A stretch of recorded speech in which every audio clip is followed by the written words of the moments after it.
चलिए दोस्तों, जो क्लास में थियोरटिकली चीज़ें बताई थी डाइल्यूशन बनाने के लिए, उसको मैं अभी क्लिनिक से आप लोगों को एक बार समझा देता हूँ। फिलहाल मैं लैपटॉप के कैमरे से रिकॉर्ड कर रहा हूँ, तो वीडियो क्वालिटी थोड़ी सी पुअर आपको देखने को मिलेगी, लेकिन समझ में आ जाएगा आप लोगों की। जैसे मैंने कुछ तीन चार रेमेडी को लेके कंबाइन करके कॉम्बिनेशन करके आप कैसे डायरेक्ट डाइल्यूशन डिस्पेंस कर सकते हैं, उसके मुझे बताना था आपको। अब हम मान लो हमारे पास ये एक 30 ml की बोतल है, इसमें हमने डिस्टिल वाटर या मिक्सचर या आरएस हमने इसमें ऐड कर लिया है 30 ml। अब मुझे कोई भी दो तीन चार पांच दवाइयों का मिक्सचर बनाना है, तो मैंने बताया था जब हम उसके लिए D4 बनाने की बात करेंगे तो सभी दवाइयों को मिला के हमें कितनी ड्रॉप डालनी है, 60 ड्रॉप ऐड करनी है। अब मान लो मेरे पास ये C4 है और पांच दवाइयां मुझे ऐड करनी है, तो 12 ड्रॉप ईच ऐड करेंगे, यानी कि C4 की भी मैं इसमें ऐड कर दूंगा कितने ड्रॉप, 12 ड्रॉप। ऐसे ही दूसरी, सपोज करिए कोई रेमेडी है S5 है, तो S5 की भी हम 12 ड्रॉप इसमें ऐड कर देंगे। फिर नेक्स्ट हमारे पास कोई रेमेडी है, मान लो A2 है, तो A2 की भी 12 ड्रॉप ऐड कर देंगे हम इसमें। और फिर कोई रेमेडी है, मान लो S2 है हमारे पास, ये देखिए सब वही ड्रॉप है जो मैं आपको भी देता हूँ। ठीक है, तो इसकी भी 12 ड्रॉप इसमें ऐड कर देंगे। ऐसे ही हम अपनी पांच रेमेडी की 12 ड्रॉप्स ईच इसमें ऐड कर देंगे, लगभग 60 ड्रॉप इसमें ऐड हो जाएंगी। तो ये इक्वलेंट वर्क करेगा, जैसे हम D4 या फर्स्ट पहले डाइल्यूशन की तरह काम करते हैं। जब आपको सेकंड डाइल्यूशन बनाना है और यही आपको रेमेडी रखनी है, पांच या छह रेमेडी रखनी है, मान लो पांच रेमेडी रखनी है, तो मैंने बताया था 40 ड्रॉप्स ऐड करनी है, तो 8 ड्रॉप ईच, यानी कि 8 ड्रॉप A2 का, 8 मतलब 8 ड्रॉप S2 का, और 8 ड्रॉप C4, 8 ड्रॉप S5। ऐसे ही मान लो WE का ऐड करना है, तो 8 ड्रॉप जो है WE की इसमें ऐड कर देंगे। ऐसे हमारी ये क्या बन जाएगी, D5। Direct drop wise dispensing की बात कर रहा हूँ, ये आप सीधे पेशेंट को दे सकते हैं। दूसरा, ऐसे ही आपको जब आगे बढ़ना है, D10 के लिए मैंने बताया था कि लगभग 10 ड्रॉप आपको ऐड करनी है, यानी कि पांच दवाइयों की 2 ड्रॉप ईच ऐड कर देंगे। ऐसे ही मैंने बताया था मोर लाइटर देना है आपको, आप समझ रहे हैं कि 30 के आसपास देने की जरूरत है, तो आपको दिक्कत आएगी। तब दिक्कत यह आएगी कि मेडिसिन है पांच और केवल 2 ड्रॉप कैसे ऐड करेंगे हम इसमें। तो दो तरीके हैं, या तो आप इन पांचों मेडिसिन का कोई मिक्सचर कॉम्बिनेशन बना के रख लें, जैसे मैंने बना रखे हैं। ये देखिए, ये एक ओल पेन ड्रॉप है, ओल पेन ड्रॉप का मिक्सचर है, ये ऑलरेडी D3 में बना हुआ है। और फिर इससे इसमें केवल 2 ड्रॉप ऐड कर देंगे हम। एक तरीका तो ये है। दूसरा तरीका, आपके पास मिक्सचर नहीं है, तो आप किसी एम्प्टी ड्रॉपर में, खाली ड्रॉपर में इन सभी रेमेडी की दो दो ड्रॉप ऐड कर लें, 2 2 ड्रॉप, तो टोटल आपके पास 10 ड्रॉप हो गई। उस इस ड्रॉपर में से फिर आप आराम से खोल के इसको बाकी ड्रॉप नीचे गिरा दें। आपको 2 ड्रॉप की रिक्वायरमेंट है, 2 ड्रॉप लगभग इसमें रखेंगे आप।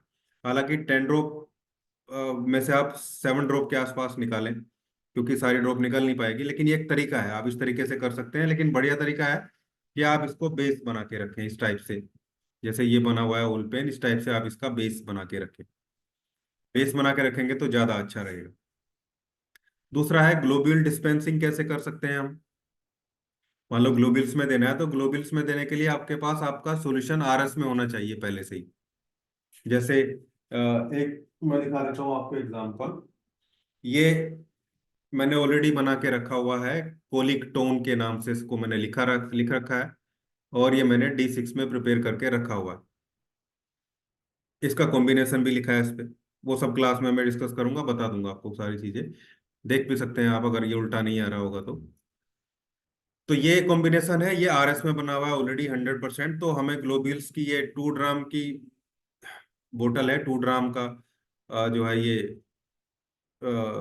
आप कंटेनर है, इसमें ग्लोबुल्स को फिलअप करके 2 ड्राम में लगभग 40 ड्रॉप आपको ऐड करनी है। 1 ड्राम में 20 ड्रॉप, 2 ड्राम में 40 ड्रॉप, 40 ड्रॉप इसमें इसकी हम दवाई की ऐड कर देंगे, जो ऑलरेडी आरएस में बनी है, 100% आरएस में बनी है, और ये पेशेंट को आप दे सकते हैं। एक तरीका ये है ग्लोबिल को डिस्पेंस अगर आपको करना है तो। ग्लोबिल तो ऐसे ही करनी होगी, यही सेम तरीका ग्लोबिल्स के लिए फॉलो हम करेंगे। बाकी सबसे बढ़िया है आपके बेस बना के रखें, ये सब रखे हैं मेरे पास में इधर। आप लोग देखेंगे तो ये सब नीचे वाले, ये सब सारे बेस बने हुए रखे हैं। और दूसरा, ये सब D3 है और ये डिस्टिल वाटर बेस है। ये सब डिफरेंट डिफरेंट डाइल्यूशन में रखे हुए हैं। और ये RS बेस है सारे। ये कुछ कंपनी वाले दे जाते हैं मुझे ना, थोड़ा आप कैसे बोले सैंपल के तरीके से कि सर दे देना कुछ पेटेंट, लेकिन मैं बहुत ज़्यादा यूज नहीं करता हूँ। मैक्सिमम इधर D3 जो है रखा है मेरा। आपको दिखेगा तो ये पूरा D3 वाला पूरा रैक है, इसमें सब D3 है। और ये सब रेडीमेड पेटेंट रखे हैं सारे ऊपर। और ये हायर पोटेंसीज हैं इसमें, जो जो मुझे रिक्वायर्ड मैक्सिमम रहती है। इसमें 200 है, 1000 है और 10,000 की पोटेंसीज भी हैं। इधर ये सब मेरे पेटेंट बेस हैं D3 में बने हुए। नीचे कुछ और चीजें रखी हैं, वहाँ कैमरा शायद ना जाए। ये सब ग्लोबुल्स वगैरह, और जो मैं डिस्पेंस करता हूँ वो RS में प्रिपेयर्ड चीजें, और कुछ ग्लोबुल्स जो बना के रखे हुए हैं ऑलरेडी मैंने पहले से, कुछ डिस्केट भी बना के रखे हुए हैं डिस्पेंस देने के लिए, वो सारी चीजें हैं। और कुछ सिरप्स वगैरह हैं उधर दूसरी साइड में, सिरप वगैरह रखे हैं कुछ। ये सब भी हमें रिक्वायर्ड होता है। बाकी बहुत ज़्यादा चीज़ों को ढेर लगाने की जरूरत नहीं है। बाकी चीज़ें आप अपने घर पे रख सकते हैं। क्लिनिक में उतनी चीज़ें रखें जितनी हमें चाहिए। बहुत ज़्यादा RS आपके पास नहीं होना चाहिए क्लिनिक पे आपके। और बहुत ज़्यादा जखीरा रखने की जरूरत नहीं है। जो रिक्वायर्ड है वो सब अपने घर आप R&D करिए, एक्सपेरिमेंट करिए कहीं पे, और जो फाइनल प्रोडक्ट बन के आता है उसको आप अपने पास रखिए। सबसे बढ़िया तरीका है। बहुत ज़्यादा स्पेस की रिक्वायरमेंट नहीं होती है, लेकिन हाँ साफ सफाई का विशेष ध्यान आपको जरूर रखना है, वो रखना ही चाहिए। इस तरीके से आप ये सारी चीज़ें प्रिपेयर कर सकते हैं, जैसे मैंने क्लास में बताया था ड्रॉप मेथड से, या दूसरे तरीके से भी, जो D3 बेस बना के आप ऑलरेडी चीज़ों को प्रिपेयर करते हैं। और आप सिक्वेंसली भी बना के रख सकते हैं, D4 D5 D6, इस तरीके से भी आप बना के रख सकते हैं अपनी चीज़ों को। सिक्वेंसली जो चीज़ आपको रिक्वायर्ड है, या जो आपको लगता है कि आप सिक्वेंसली उनको यूज़ करेंगे और सिक्वेंसली आपको यूज़ करना पड़ता है, वो सब सिक्वेंसली भी आपके पास होनी चाहिए। नीचे मेरे पास सबसे नीचे अ, वाले एरिया में यहाँ पे D4 तो मैं डायरेक्ट ही बना के देता हूँ हमेशा। वहाँ पे D6 D10 रखा है मेरे पास, और 30 तीन किट रखी है। बाकी ये हायर पोटेंसी इधर हो गई। D6 D10 और D30 उधर रखा है, अगर उसकी रिक्वायरमेंट होती है तो उस तरीके से भी उसको प्रिपेयर किया जाता है। स्किन वाले केस में हम मोस्टली जो है सिक्वेंशियल मेथड से बनी 30 200 का ही यूज़ करते हैं। अदरवाइज वहाँ पे या तो रिजल्ट नहीं आते हैं, या फिर कहीं ज़्यादा जो न्यूट्रिशन वैल्यू सप्लाई होने से या रेमेडियल पार्ट ज़्यादा होने से एग्रावेशन जैसी चीज़ जो है वो देखने को मिल सकती है। मतलब डिजीज थोड़ी बड़ी हुई मिल सकती है, तो इसलिए हम वहाँ लाइटर वे में ही जाते हैं, या तो ग्लोबल्स में देते हैं RS में बनी हुई 200 या 30 की किट में से। और एक चीज़ और मैं बताऊं, मैंने D6 D10 और 30 ये तीनों किट RS में ही बना रखी है, क्योंकि इससे आप डिस्टिल वाटर में भी दे सकते हैं और इससे आप ग्लोबल्स में भी दे सकते हैं। जैसे मान लो हमें D6 में 5 मेडिसिन देनी है और ग्लोबल्स में देनी है, तो हम उसको सिलवाटर वाली तो दे नहीं पाएंगे। फिर हम 2 ड्राम की जो ये बोतल है, इसमें अपनी D6 की जो दवाइयाँ हैं सेम जो D6 से बनाई हैं, मान लो 5 दवाइयाँ देनी है और हमें टोटल 40 ड्रॉप डालनी है इसमें, तो 8 8 ड्रॉप सबकी ऐड कर देंगे। 40 की जरूरत नहीं, 30 ड्रॉप भी ऐड कर दोगे तो भी चलेगा, लेकिन 40 से ग्लोबुल अच्छे से तर हो जाते हैं। तो सबकी D6 से ही, RS वाली D6 से ही, क्योंकि ग्लोबुल हम एक्चुअली प्रिजर्व करके उसको सेम एज इट इज देते हैं। यहाँ स्ट्रोक तो हम लगाते नहीं है ना, इसको डाइल्यूट करते हैं। तो यहाँ तो जो रेमेडी आप इसमें ऐड करेंगे वही रेमेडी पेशेंट के पास जाएगी। तो D6 से ही उसमें आप ऐड करके पेशेंट को दे सकते हैं, लेकिन वो RS में बनी होनी चाहिए आपके पास, D6 D10 और D30। इससे ये भी क्लियर होता है कि इस वाली जो लेक्चर में अभी आपको दे रहा हूँ, कि एक्चुअल में हमें क्या क्या रखना चाहिए, क्या क्या रखना पड़ेगा। एक बार और लाइट में ले आता हूँ एक D3 किट आपको चाहिए, 30 या 100 ml, कोई भी जो अकॉर्डिंग टू नीड आप अपनी रख सकते हैं। और एक आपको जो रिक्वायर्ड रेमेडी हैं, जो आपको लगता है आपके एरिया में ज़्यादा चलती होंगी, वो हायर पोटेंसी में आप रख सकते हैं। 200, 1000, 10,000 आप रखें ना रखें, वो अभी नए लोगों के लिए जरूरी भी नहीं रहता है। दूसरा, सिक्वेंशियल मेथड से बना आपके पास D6 और D10 होना चाहिए। D4 और D5 आप डायरेक्ट बना सकते हैं, उसमें कोई दिक्कत नहीं है, वो लगभग वैसे ही रिजल्ट आपको देगा। D4 तो डायरेक्ट बन ही जाएगा, किसी भी सिंगल रेमेडी का भी और दूसरे तरीके से भी। ठीक है। दूसरा, आपके पास D3 बेस के कुछ फॉर्मुलेशन होने चाहिए, जैसे D3 में बने पेटेंट हो सकते हैं, या D3 आपका कोई पेट फॉर्मूला है जो आप यूज करते हैं वो। क्योंकि D3 में जब आपके पास पेटेंट मेडिसिन रहती है तो आपके पास एक फ्रीडम होता है कि आप उसको अप एंड डाउन कर सकते हैं। जो रेडीमेड पेटेंट है उनका हमें आइडिया नहीं होता है डायरेक्ट यूज में कि एक्चुअल वो किस डायलूशन में बने हैं, और अगर रिजल्ट आते आते रुक जाए तो हम उनको अप डाउन करने में प्रॉब्लम रहती है हमारे लिए। तो ऐसे कुछ पेटेंट फॉर्मुलेशन आप रख सकते हैं अपने पास में। अदरवाइज इतना तो चाहिए ही आपको, एक D3 चाहिए, एक D6 चाहिए, एक D10 चाहिए। ग्लोबल्स में देना है तो आप इनको RS में भी ले सकते हैं अगर आप चाहें तो। और एक 30 चाहिए, ये तो पूरी किट रखिए आप अपने पास। D3, D4 आप उससे बना लीजिए। अगर आपको सारे सिक्वेंसली बने हुए रखने हैं तो फिर मैं बोलूंगा D3, D4, D5, D6, D10 और 30। ये किट आपके पास होनी चाहिए। 30 ml में रहे तो काफ़ी है, 30 ml में भी काफ़ी है। 200, 1000 में जो मेन मेन रेमेडी रिक्वायर्ड है वो आप रख लीजिए, उसी से आपका काम हो जाएगा। केवल इतनी चीजें रख लेने भर से आपकी प्रैक्टिस शुरू हो जाएगी, क्योंकि क्लास में हम फॉर्मुलेशन में आपको बताता ही हूँ सारे काम करने वाले। थोड़ा कंफ्यूजन से बचना है और जल्दी डिस्पेसिंग करनी है, रिजल्ट एकदम से चाहिए, तो वहां पे आप पेटेंट का सहारा ले सकते हैं। लेकिन ये 5 से 6 किट आपको चाहिए, और ज़्यादा दवाइयाँ भी नहीं है। मुश्किल से 200, 250, 220 बोटल्स 30 ml की आपको अपने पास रखनी होती। फिर कंटेनर है, कंटेनर में आपको 15 ml का कंटेनर रखिए अपने पास पेशेंट को देने के लिए। 30 ml का कंटेनर रखिए अपने पास पेशेंट को देने के लिए। 10-12 दिन की दवाई देनी है इसमें देंगे आप। 1 महीने तक की दवाई देनी है 30 ml में देंगे आप। और ये आप 1 ड्राम और 2 ड्राम के आप डिस्पेंसिंग के लिए ये रखिए अपने पास। एक ग्लोबुल्स की अ, जो पैकेट आता है वो ले लीजिए आप, आधा किलो, 30-40 रुपए का आ जाता है। डिस्केट चाहे डिस्केट भी ले सकते हैं। और जो आपको पेशेंट को देना है बोतल में फिलअप करके वो आप रखिए, जिसमें मैं बोलता हूँ कि 10% RS रखिए आप बस। 90% डिस्टिल वाटर, 10% RS ऐड करके पेशेंट को दे सकते हैं। प्योर डिस्टिल वाटर में भी दे सकते हैं, लेकिन कई बार पेशेंट कंप्लेन करता है क्योंकि आदत होती है ना उसे होम्योपैथिक दवाई लेने की, कि सर इसमें तो कुछ है ही नहीं, पानी है। तो आप 10%, 20% उसमें RS मिला के रख सकते हैं। इतना भर रिक्वायर्ड है आपको। कुछ अपने क्लिनिक पे ही एक 45 जो चार्ट है वो लगा के रखिए, जैसे ये लगाया हुआ है मैंने यहाँ पे, जिसमें आप पेशेंट को भी समझा सको कि आपको अपनी मेडिसिन यहाँ लगाना है। पॉइंट नंबर 3 बताओ, उसको बताओ कि यहाँ पे आपको लगाना है। आपको रिक्वायरमेंट है देखने की, आप देख सकते हैं उसको, साथ के साथ देख सकते हैं।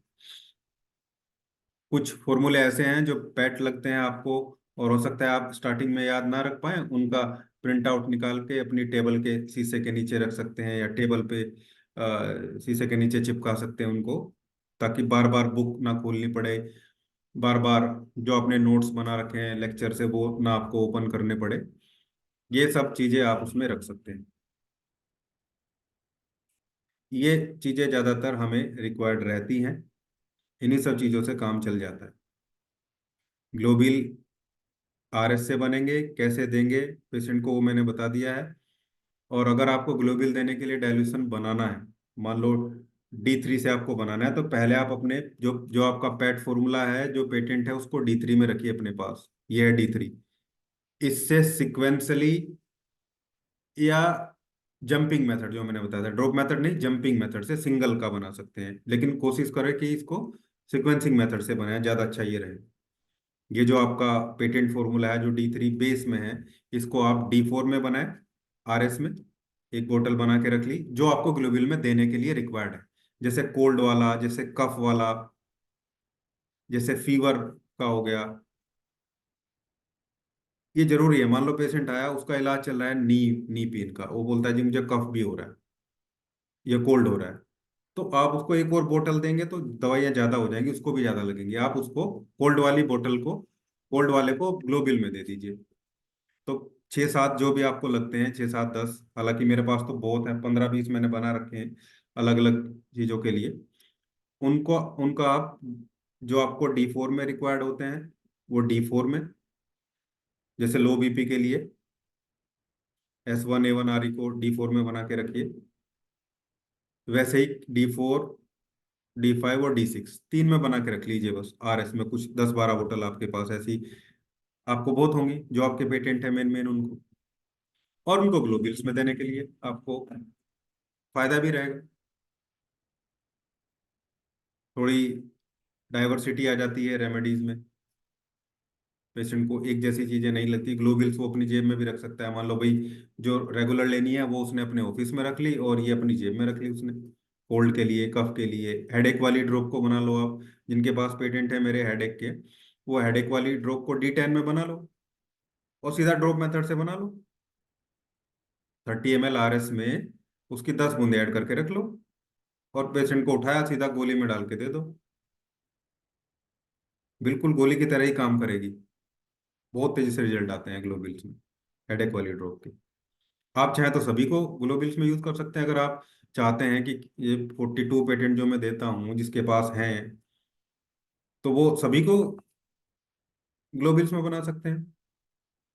EH1 2 3 4 5 जो मल्टीपर्पज ड्रॉप है उनको भी बना सकते हैं, लेकिन फिर आपको, क्योंकि उनमें D3 भी ऐड करनी होती है, EH1 2 3 4 5 जो मल्टीपर्पज ड्रॉप हैं उनमें D3 भी ऐड करनी होती है,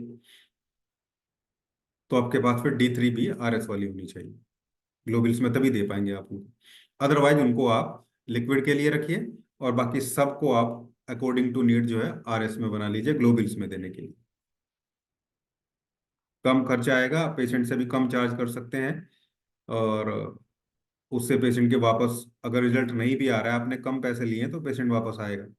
लेकिन आपने ज़्यादा पैसे ले लिए, रिजल्ट कम आया, तो हो सकता है वापस ना आए। हालांकि ऐसी पॉसिबिलिटी कम है। इलेक्ट्रोहोम्योपैथी की आपके पास अच्छी मेडिसिन है, अच्छा प्रोटोकॉल है, तो 100% रिजल्ट आएगा ही आएगा। वो खुद भी आएगा, औरों को भी लेके आएगा। तो इस तरीके से आपको बाकी सारी चीज़ें जो भी आपको रिक्वायर्ड हैं RS में या किसी भी चीज़ में, आप अपने पास बना के रखिए। लेकिन अगर ये सब भी आप कर लेंगे, D3, D4, D5, D6, D10 और 30, ठीक है, D4 D5 D6 D10 और 30, 5 किट ये हो गई, अपने पास रखिए। एक रैक ही काफ़ी है सब चीज़ों के लिए। दूसरा, 200 और 1000, चाहे पूरी किट रख लीजिए, चाहे जो रिक्वायर्ड है वो रख लीजिए। इसके बाद जो पेटेंट फॉर्मुलेशन है, खासकर जो D3 में बने हैं, उनके आप ग्लोबिल बना के रखिए, मतलब उनको RS में बना के रखिए, ग्लोबिल में डायरेक्ट पेशेंट को देने के लिए। किसी की मेटिपल्स बना के रखना चाह रहे हैं, वो तरीका आप बताऊंगा क्लास में, उसको ग्लोबिल्स में बना के रख सकते हैं। अदरवाइज आप डायरेक्ट डिस्पेंसिंग करेंगे तो उससे भी काम हो। इस तरीके से एक 4-5 स्टेप वाली रैक में आपकी सारी रेमेडी आ जाएगी। आप कितनी अच्छी रैक बनवा पा रहे हैं, कितनी अच्छी रैक ले पा रहे हैं, क्योंकि आपको कुछ ड्रोर्स भी चाहिए होंगे आपको कंटेनर्स रखने के लिए। आपके पास ड्रोर नहीं है तो छोटे जो बॉक्स आते हैं, आप बोर्ड के जो बॉक्स आते हैं वो रख लीजिए, उसमें रखिए, लेकिन साफ सफाई रहे, मतलब ढक के रहे, बंद रहे, वो ज्यादा अच्छा है, उनमें डस्ट ना जाए। इस तरीके से आप अपनी सारी रेमेडी को अपने पास रखिए। हाँ, ये डिपेंड करता है आपके पास कितने फॉर्मुलेशन है, कितनी पेटेंट है, उससे नंबर ऑफ बोतल बढ़ सकती है, लेकिन बहुत ज्यादा फिर भी नहीं हो। मुश्किल से 250 छोटी छोटी बोतल, 200-250 बोतल में आपका सारी टोटल जो जनरल प्रैक्टिस है वो स्टार्ट हो जाएगी। फिर कॉम्प्रेस है आपको, पेन कॉम्प्रेस को 450 ml में बना के रखिए अपने पास। पेशेंट आया, उसके अफेक्टेड एरिया पे डायरेक्ट उसको डालने के लिए डायरेक्ट डाल दीजिए, आराम हो जाएगा। Pain oil, pain compress, skin oil, ये सब आप, और हेड कॉम्प्रेस, स्पाइन कॉम्प्रेस, ये फॉर्मुलेशन जो पुराने लोग हैं उनको पता है, जो नया बैच चल रहा है उसमें मैं बताऊंगा ये आगे, वो सब अपने पास आप बना के रखिए ऑलरेडी। मुश्किल से 10 बोतल इसकी बहुत है आपको, 450 ml में, मुश्किल से 10 बोतल। बहुत ज्यादा भीड़ रखने से दिक्कत भी है, इंस्पेक्शन पे आ जाए कोई उससे वो भी प्रॉब्लम है, जस्टिफिकेशन करना मुश्किल हो जाता है, और प्लेन आरएस की कोई बोतल आप अपने पास ना रखें तो ज़्यादा अच्छा है। कई बार स्मेल कराने के लिए जरूरत हो जाती है तो थोड़ा बहुत रख लीजिए, या एक बोतल रख लीजिए बस। ऐसे पूरा जखीरा या उस टाइप की चीज़ें मत रखें। ला के एरिया में आके ही, within the rules and regulation में आके ही हमें काम करना है। वैसे भी अगर हमें भी रिकग्निशन नहीं है तो ज़्यादातर मेडिसिन प्लांट बेस्ड है, तो फूड कैटेगरी में अगर आती हैं तो फूड में 7 to 10% तक ही अल्कोहल जो है वो अलाउड है। उसी तरीके से हम यूज करेंगे तो कोई दिक्कत नहीं है।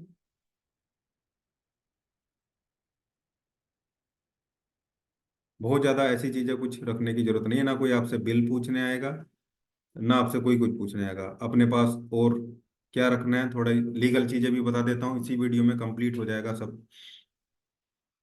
आपको आपके पास एक सुप्रीम कोर्ट का जो ऑर्डर है उसकी कॉपी होनी चाहिए, जो सुप्रीम कोर्ट से मिला है, कोई आरटीआई लगी है वहां से ले सकते हैं, मेरे जो ग्रुप है उनमें मैं डाल दूंगा अभी। या आरटीआई आपने कोई लगाई है, ये रख सकते हैं आप अपने पास। आपके स्टेट की गवर्नमेंट का कोई ऑर्डर है आपको अलाउ करने के लिए, उसको अपने पास रखिए, जिसे उत्तराखंड गवर्नमेंट का ऑर्डर है हमारे पास में। दूसरा, अगर कोई लीगल केस चला है आपके स्टेट में और वो पीएच प्रैक्टिशनर जीते हैं, किसी ने किया हो या ऐसे ही, वो अपने पास रख लिया, अदरवाइज सुप्रीम कोर्ट का ऑर्डर ही काफी है। बहुत सेफ साइड में अगर आप चाहें तो एक आरटीआई अपने सीएमओ के यहाँ लगा सकते हैं आप, अपने चीफ मेडिकल ऑफिसर जो आपके डिस्ट्रिक्ट में है, उनको एक लेटर में लिखिए कि my name is this and I have a certificate in electro homeopathy. Certificate लिखना है, डिग्री या डिप्लोमा मत लिख देना, क्योंकि वो अलाउड नहीं है, ओनली सर्टिफिकेशन अलाउड है।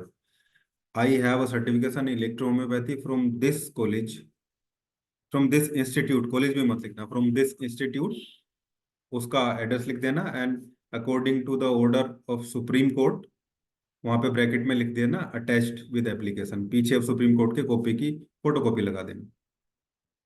उसमें लिखना है आपको, and I want to open, या आई एम प्रैक्टिसिंग, या आई आई want to practise in electro homoeopathy in this particular area, वहाँ अपनी जगह का नाम लिख देता।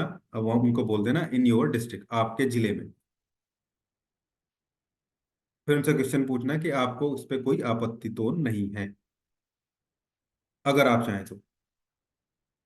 मतलब ये आप आरटीआई लगा सकते हैं, या अपने सीएमओ से अगर आपकी जान पहचान है, आप वहां जा सकते हैं, तो एक एप्लीकेशन लिख के उनसे आप एनओसी ला सकते हैं कि उनको कोई ऑब्जेक्शन नहीं है। ये और अच्छी चीज है, लेकिन आपके पास सारे डॉक्यूमेंट होने चाहिए। आपका सर्टिफिकेशन की फोटोकॉपी करा के लेके जाएं, और चाहे तो जिस जहाँ से किया वहां से अटेस्टेड करा सकते हैं उसको। उनका नंबर वगैरह सब होना चाहिए, उनसे बात कर ले पहले कि हम ऐसे ऐसे जा रहे हैं, सीएमओ के पास हूँ, अगर फोन आएगा तो आपको बात करनी है। दूसरा, सुप्रीम कोर्ट का ऑर्डर लेके जाएं, आप अपने बेसिक क्वालिफिकेशन लेके जाएं, और अगर आप 10th पास हैं तो ना जाएं, ये जरूर ध्यान रखें। 10th पास में थोड़ी दिक्कत आती है सीएमओ को भी, 12th पास ज़्यादा अच्छा है। इसको अन्यथा मत लेना मेरी बात को, लेकिन मैं बता रहा हूँ, अगर आप केवल 10th पास हैं तो सुप्रीम कोर्ट का ऑर्डर काफ़ी है। अपने क्लिनिक में कोई भी एलोपैथिक मेडिसिन, कोई इंजेक्शन ना रखें। इलेक्ट्रोहोम्योपैथी के इंजेक्शन अलाउड नहीं है। इंजेक्शन से दुविधा आती है ऑफिसर के मन में कि इंजेक्शन ये कैसे लगा रहे हैं। कोई इंजेक्शन, सिरिंज, कोई एलोपैथिक मेडिसिन, सील्ड पैक, बड़ी, इस टाइप की चीजें ना रखें। एक बार कोई आता है, वैसे तो कोई प्रॉब्लम नहीं है, लेकिन कोई आता है उसको कोई आयुर्वेदिक सिरप मिल जाए तो वो चल जाएगा, चलेगा। लेकिन उसको कोडीन, मोन्टेलुकोस, लिवासिट्राजिन का पीडियाट्रिक सिरप, ये सब मिलेगा तो दिक्कत होगी। तो ये लेजिस्लेशन की चीजें हैं जो हमें ध्यान रखनी है। जिस चीज के लिए अलाउड किया गया है वो चीज ही अपने पास आप रखें, उसके अलावा कुछ मत रखें, क्योंकि हमारी रेमेडी से तो रिजल्ट आता है ना, आएगा, 100% रिजल्ट आता है। और आज की डेट में मैं कह सकता हूँ कि आयुर्वेद होम्योपैथी दोनों से फास्ट रिजल्ट है, इलेक्ट्रो होम्योपैथी में दोनों से फास्ट रिजल्ट है। कहीं कहीं तो एलोपैथी के आसपास या उससे भी तेज रिजल्ट है, जैसे पेन कॉम्प्रेस का, हेडेक वाली फॉर्मुलेशन में, सभी टाइप के कॉम्प्रेस का, माउथ वॉश वाले कॉम्बिनेशन का, टूथ ड्रॉप का, टूथ वाले एक्सटर्नल एप्लीकेशन का, कुछ स्मेल भी, सूंघने की वैसी चीजें हैं, एक एक सेकंड में, दो दो सेकंड में, 15 सेकंड में, 20 सेकंड में, एक एक मिनट में आराम होता है। REY की एप्लीकेशन का। तो और हाँ, एक चीज और, पांचों इलेक्ट्रिसिटीज, जितनी भी हमारे पास इलेक्ट्रिसिटीज हैं, ये पांचों इलेक्ट्रिसिटीज को और APP को भी D4 में 100 ml बना के रखिए, साथ के साथ कंप्रेस देने के लिए। जैसे मैंने बताया कि बर्स्ट अटैक है, पॉइंट नंबर 4 पे लगा दो, वाई को दोनों तरफ डायलेट करने के लिए। किसी की पल्स रेट स्लो जा रही है तो 8 पे जो है RE की एप्लीकेशन कर दो। लेकिन डायरेक्ट D4 से मत करो, वो उससे अच्छा है कि आप D4 तो बना के रखो अपने पास, लेकिन जब पेशेंट को देना है बना के तो 30 ml में, मान लो 30 ml देना है तो 30 ml में, मान लो WD4 है, WD4 की 30 ड्रॉप ऐड कर दो, D4 से ही अच्छे से मिक्स करके उसको दे दो लगाने के लिए।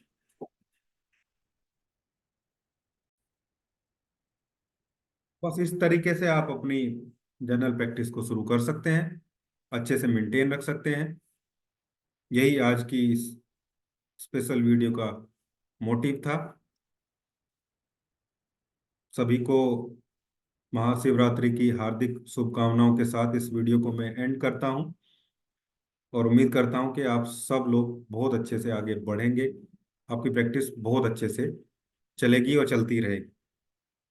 Thank you.